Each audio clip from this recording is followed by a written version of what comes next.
all protocol as observed by many others. Good morning.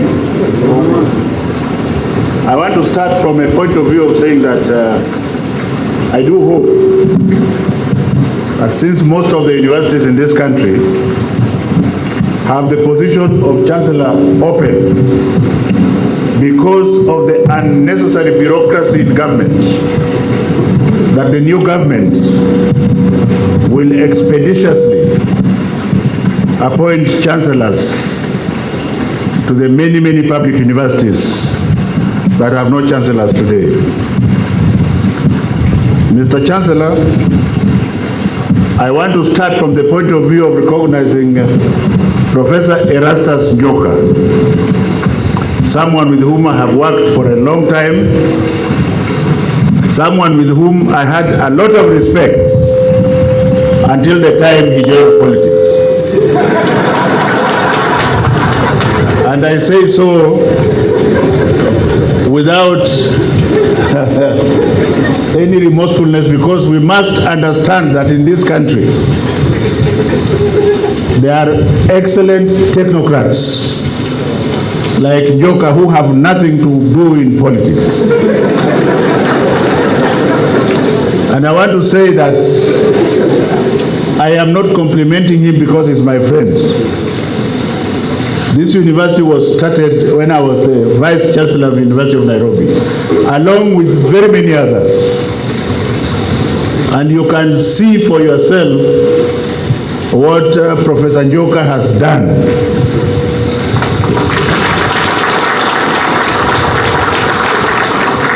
He is not a thief, and he has given the government value for money.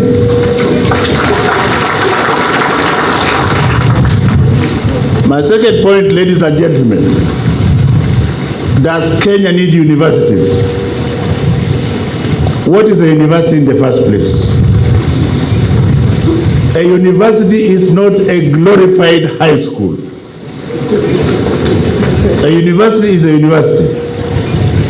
And I want to dare say that Chuka University is in very good state for calling itself a university. There are reasons. I am not usually persuaded by simple things. In the country today, we have a very big fat elephant problem of funding and managing universities. This university has managed its affairs and is one of the very few that is not owing staff, not owing the pension scheme, and paying all its obligations. I don't want to give it a clean bill of health. If it wants to get into the leagues of international universities. Mama Vice Chancellor, you did not tell us how much is your research fund worth. You have excellent academic staff. You must now organize them and train them to write international proposals that will go and compete for the money out there. But if you are still looking back at the research money that we have as a government, we will be giving you 27 million, or maybe 50 million. And I say this because when I took over the University of Nairobi many years ago, our research kit was about 200 million. And when I did what I've just asked them to do, by the time I was leaving, we had Kenya shilling 5 billion. Out of the budget of 21 billion, 5 billion was research money. That is what is going to underpin this university. It is not politics, it is not local politics, it is not national politics, it is not the national government research kit. And I think since you have started in a very good state, ladies and gentlemen, that is what I would want to say. And finally, about the university, the greatest disease we have in this country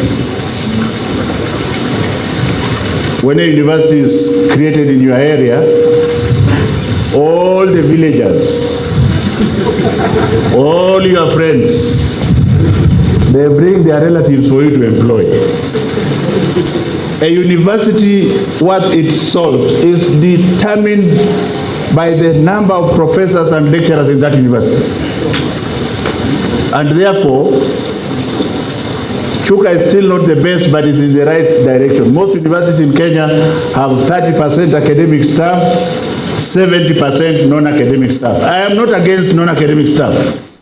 But what the hell are they doing in university?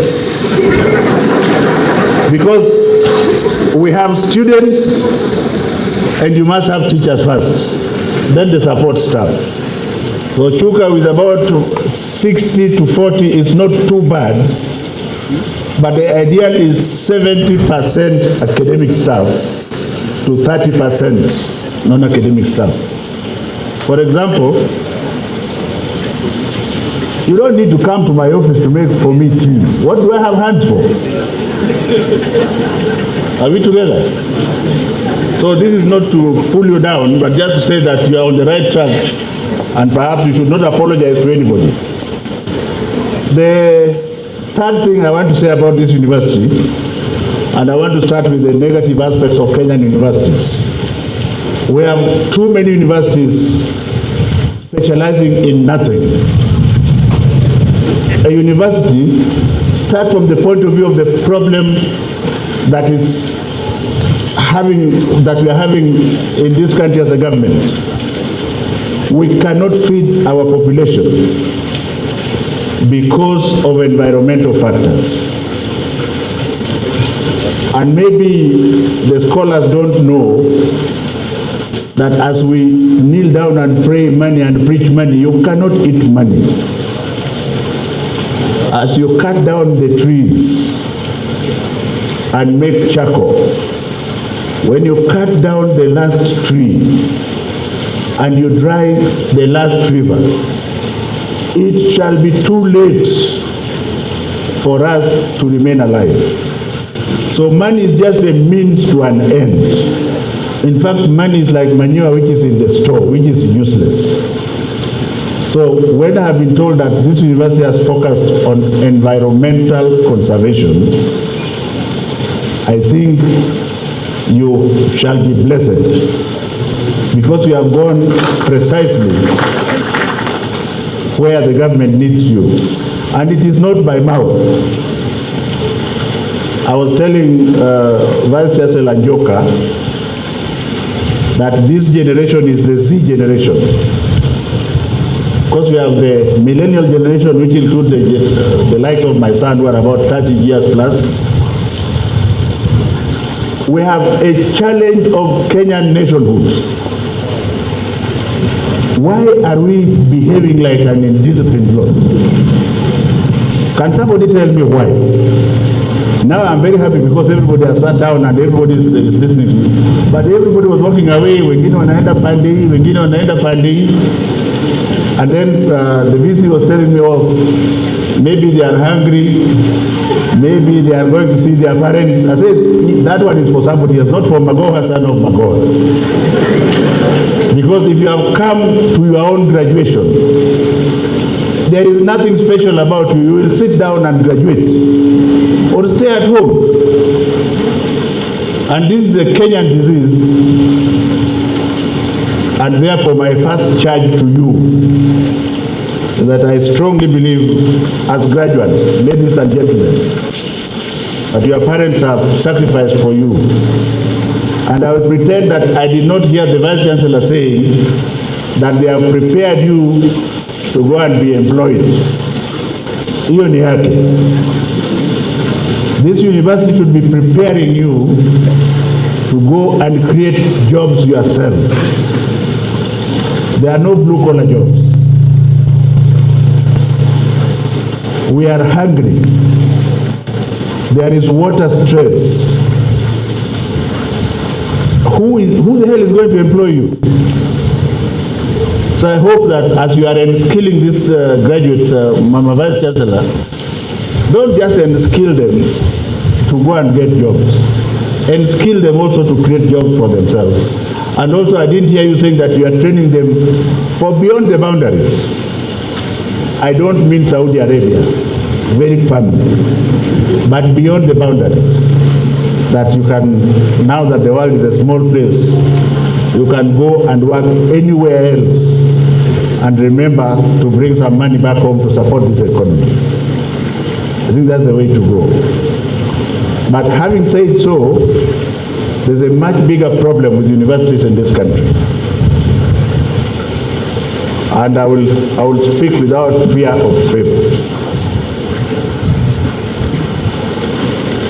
It is true that universities stimulate economy where they are situated. But does it have to be a university to stimulate the economy? The answer is no. So this notion of having a university in every township in this country is a political matter that I hope the current administration will nip in the bud before it makes our universities glorified high schools. Having been education minister and having been a university manager, I know that when you multiply the number of universities, definitely there will be no funding for them because there are so many. So those universities that are going to survive shall be those ones that can have parallel streams of funding. And therefore, there are also people who are now toying with the idea of University Funding Board, which was created for a specific purpose. Since the University Funding Board was created, it was for a specific purpose because our funding system is faulty. And the first fault is this. I am not one of those Kenyans who believe Kenya is poor. Kenya is not poor. Kenyans are just corrupt and they steal from the till. We are not poor at all. So you don't have to say that as you are funding students, you also fund Magoha, son of Magoha's bloodline. Why do you want to fund when I can afford? That is the first fault. Why do you have to fund my lineage when I can afford? There are people whom you should fund. So that's the first fault, and nobody is bold enough to tell the politicians to keep off so that the University Funding Board can do its work without interference. And therefore the Funding Board has a very big fat problem of identifying a sustainable funding model which will only fund those students that need to be funded. Are we together here? Because if you give my lineage money to go and pay, they'll go and use it to drink, and yet there are some children who require that money. The second point is this: the 16,000 shillings that was created is over 30 years ago, and please let us have a life. Let us be realistic. The value of 16,000 shillings 30 years ago is about 100,000 shillings. So I'm asking the Vice Chancellor, why are they so afraid to sit with their children and negotiate facts eyeball to eyeball? You want to bring politics in something where there is absolutely no politics. For the 3.5 years that I've been here, I have not seen a Vice Chancellor who has been bold enough to engage the students to say, you see, can we now agree that this contribution from the parents will be moved from 16,000 to 30,000?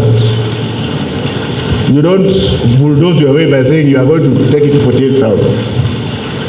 But the students are also being most unrealistic.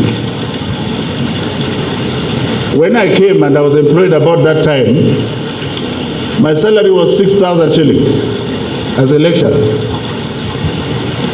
Is there a lecturer in this group?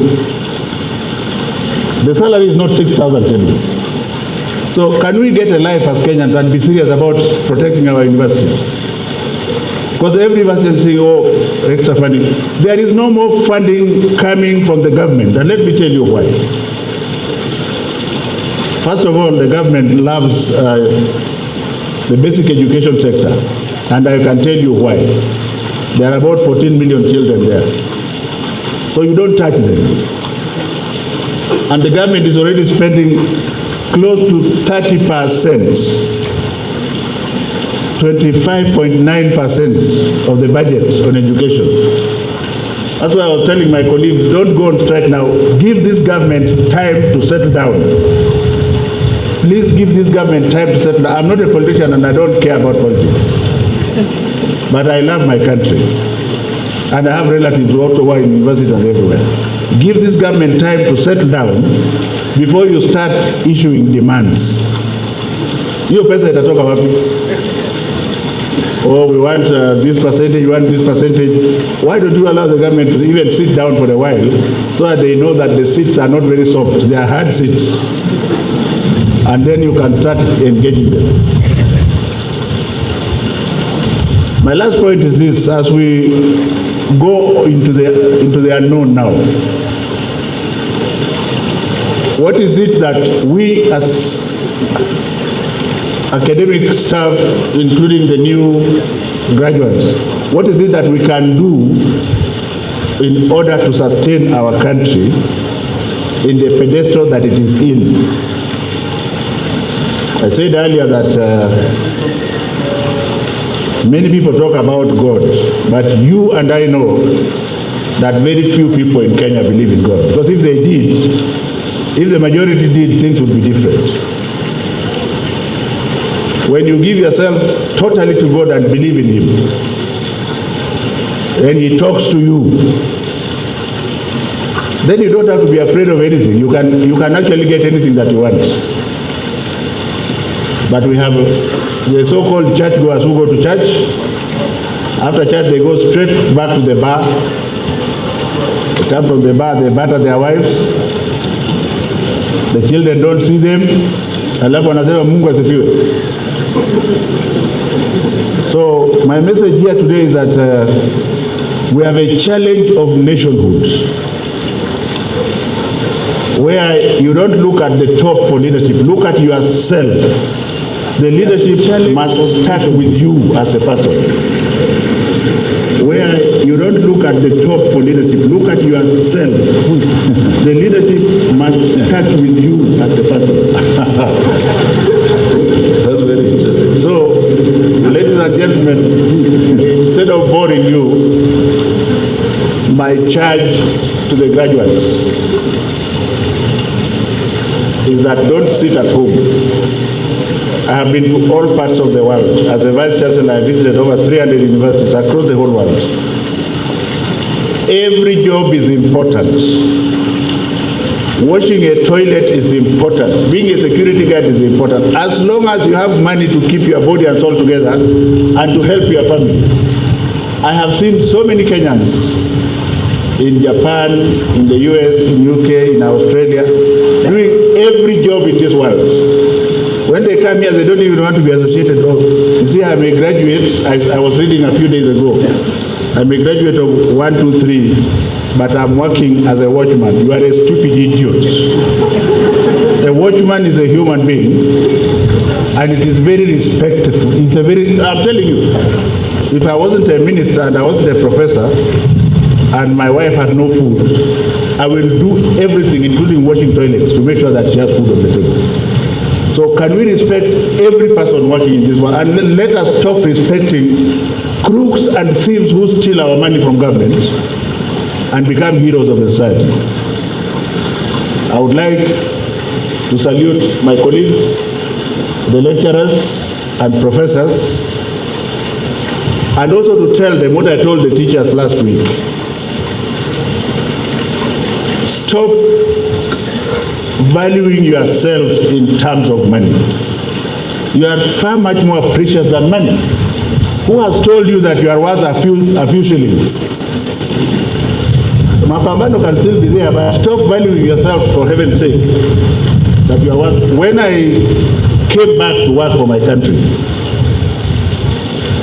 I left a job of 237,000 shillings and came and earned a job. I took a job of 6,000 shillings. How do I look before you? How do I look? Did I make a mistake? No. So let us put our country first. Let us also listen to, there's something good that this new government is talking about. Let us stop being consumptive. Can we also save? And when you are saving, you don't have to save a lot of money. Just save something. Are we together? But we consume everything. It's like people who drink alcohol. When they have 10,000 in their pocket, they can't sit down until it is gone in the bar. The man is telling you, let's go, let's go, let's go. Tell the man to shut up, take it to the bank. So that is my advice to you, ladies and gentlemen. It's most likely that this will be one of my very last acts. And I think, having worked in the university, I'm going back there. And there is nothing better than seeing the people that you brought up doing better than you. Start with whatever you can lay your hands on. Don't go and burden your parents and relatives. If you can be a messenger, start from there. The danger with the Z generation that you are, you don't want to start with, if your father has a car, you want to buy the same as him. Find out how many years it took him to get there. And having spoken to you from the bottom of my heart, I hope some of you have picked a few things. We have a challenge of our nationhood, a challenge of our identity, a challenge of our values, and you have a lot to do with how this country is going to be over the next 50 years. Do you want to give up? So if you see somebody cutting a tree and making charcoal, you can do what they call a citizen's arrest. Are we together? Because it is extremely serious. If you must look for firewood, why don't you prune some trees and leave the other standing? If you have gone to Kitui and other parts of this country, you'll find that rivers are dry. And you'll then find that the most important thing in your life is not money, it is water. And some idiots think water comes from the rain up. The rain starts from down here. Are we together? Asanteni sana, Mungu awabariki, and I want to thank you for having invited me to come.